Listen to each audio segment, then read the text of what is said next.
అటువంటి big sketch వేశారు. దానిలో భాగంగా ఆరోపణలు చేశారు. తన ఉంగరము చోరీ చేసిందనేటువంటి దొంగతనం సైతం నేరం మోపారు. దీనిలో భాగంగా ఫోన్ కాల్ సైతం ఆడియో వైరల్ గా మారింది. ఇది జరుగుతున్నటువంటి క్రమంలోనే పక్కా స్కెచ్ వేశాడు. పక్కా ప్లాన్ తోనే ఈ మర్డర్ ప్లాన్ చేసి పలుమార్లు ట్రై చేసినట్టుగా సమాచారం అందుతుంది. దీనిలో భాగంగా తర్వాత మర్డర్ చేసే రోజు సైతం ఆయన ఏం లేదు, మేము బాగానే ఉన్నాము, చిట్టి మీ మమ్మీ పిలుస్తున్నది చూడు అంటూ నమ్మించేటువంటి ప్రయత్నం చేసినట్టుగా తల్లి రోధిస్తూ చెప్తున్నటువంటి తీరు అయితే కలిసివేసేలా ఉంది. దీనిలో భాగంగానే ఖచ్చితంగా ఆమె రెండో అబార్షన్ గా ఉన్నప్పుడు ఈమె లేకుండా అడ్డు తొలగేలా చేసుకోవాలనేటువంటి కుట్రలో భాగంగానే వైష్ణవిని మర్డర్ చేసి తిరిగి ఆయన ఏమీ ఎరగనట్టుగా పరారైనట్టుగా మనకి తెలిసినటువంటి విషయం. కళ్యాణ్, అయితే చంద్రశేఖర్, ఉంగరం గురించి ఉంగరం ఎవరు దొంగతనం చేశారు, దాని గురించి డిస్కషన్ ఏంటి? ఎస్, అయితే ఒక సందర్భంగా వివాహం అయినటువంటి కొద్ది రోజులకే వైష్ణవి తన అత్తగారింట్లో అయినటువంటి కోరుట్లకి వెళ్ళడం జరిగింది భర్త హరిబాబుతో పాటు. వెళ్ళి వచ్చిన తర్వాత బెడ్రూమ్ కి వెళ్ళింది. అక్కడ కాసేపు సరదాగా భార్యాభర్తలు ఇద్దరు గడిపి మళ్ళీ తిరిగి కోరుట్ల సమీపంలో ఉన్నటువంటి మాదాపూర్కి రావడం జరిగింది. ఆ తర్వాత అత్త తన ఉంగరం పోయింది. అత్త లక్ష్మి ఫోన్ చేసి నా ఉంగరం పోయింది, ఆ ఉంగరం నువ్వే ఎత్తుకెళ్ళావు, చోరీ చేశావు, ఇలా బెడ్రూమ్కి వస్తావా, నీకు ఎంత ధైర్యం, నువ్వేంటి అని చెప్పేసి తీవ్రంగా మాటలు చెప్పడానికి వీలైనటువంటి బూతులు మాట్లాడుతూ దూషించడం జరిగింది. దీనిలో భాగంగా హరిబాబు సైతం భార్యకు సపోర్ట్ గా మాట్లాడడం జరిగింది.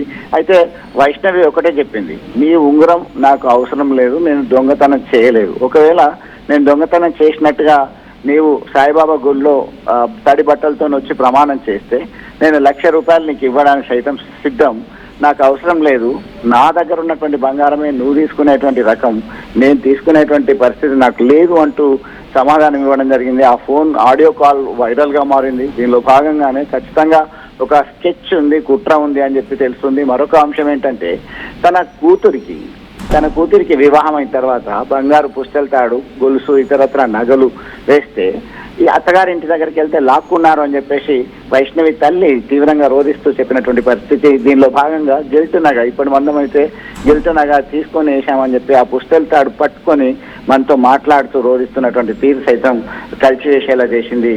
అంటే దీనిలో పక్కా ప్లాన్డ్ మర్డర్, డబ్బులు కావాలి, అధిక డబ్బులకి ఆశపడి ఖచ్చితంగా అదనపు కట్నం కావాలి అనేటువంటి కోణంలో అప్పటికి వైష్ణవి కుటుంబ సభ్యులు 2 గుంటల జాగిచ్చారు, కొంత డబ్బులు ఇచ్చారు, మీకు ఇల్లు కట్టి ఇక్కడే ఉండండి, మీకు సెటిల్మెంట్ చేస్తాను అని చెప్పి వైష్ణవి తల్లిదండ్రులు సైతం హామీ ఇవ్వడం జరిగింది. ఒకటే చూశారు, ప్రభుత్వ ఉద్యోగిగా ఉన్నాడు కదా, కాంట్రాక్ట్ ఉద్యోగిగా కేవలం 6 మాసాలు చేశాడు. 6 మాసాల తర్వాత వివాహమైనటువంటి నేపథ్యంలో ఆయన ఉద్యోగం సైతం మానేశాడు. దీనిలో డబ్బులకి చాలా కష్టంగా ఉంది, డబ్బులు కావాలి అని చెప్పి అత్తమామల్ని అడిగితే సరే త్వరలో ఇస్తా అని అప్పుడప్పుడు డబ్బులు సైతం ఇచ్చేవాళ్ళు. వారు బండి సైతం తీసుకొని ఇచ్చారు, బైక్ వాళ్ళే వాడుకున్నారు. ఈ క్రమంలో అంతా సెటిల్ అవుతున్నటువంటి క్రమంలోనే పక్కా స్కెచ్ వేసి మర్డర్ వేయడంతో ఇంత సెన్సేషన్ గా మారింది. దీనిలో ఇప్పటికే పోలీసులు ఈ ముగ్గురు అరెస్ట్ చేయడం జరిగింది. దీనితో పాటు 4 మొత్తం జ్యుడిషియల్ రిమాండ్ కి తరలించినటువంటి పరిస్థితి మనం గమనించవచ్చు.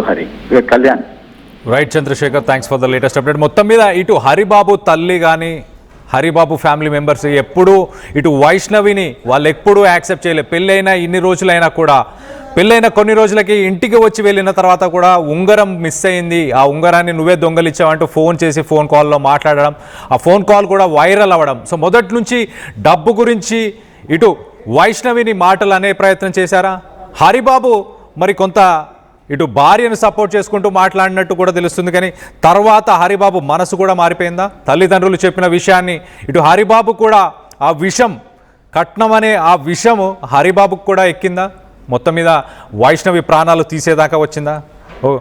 దీనికి సంబంధించి ఒక్కసారి మనం చూస్తే సిరీస్ ఆఫ్ ఈవెంట్స్లో ఇటు మొదట అన్న కానీ ఇటు వైష్ణవి తల్లిదండ్రులు కానీ వీళ్ళు మొదటి నుంచి కూడా ఇటు హరిబాబు అందంగా లేడు, హరిబాబుకి మంచి ఉద్యోగం లేడు, మంచి సంపాదన లేదు, మా చెల్లికి మంచి సంబంధాలు వస్తాయి అన్న ఉద్దేశంలో ఇటు వైష్ణవి తల్లిదండ్రులు అన్నదమ్ములు కూడా ఉన్నారు.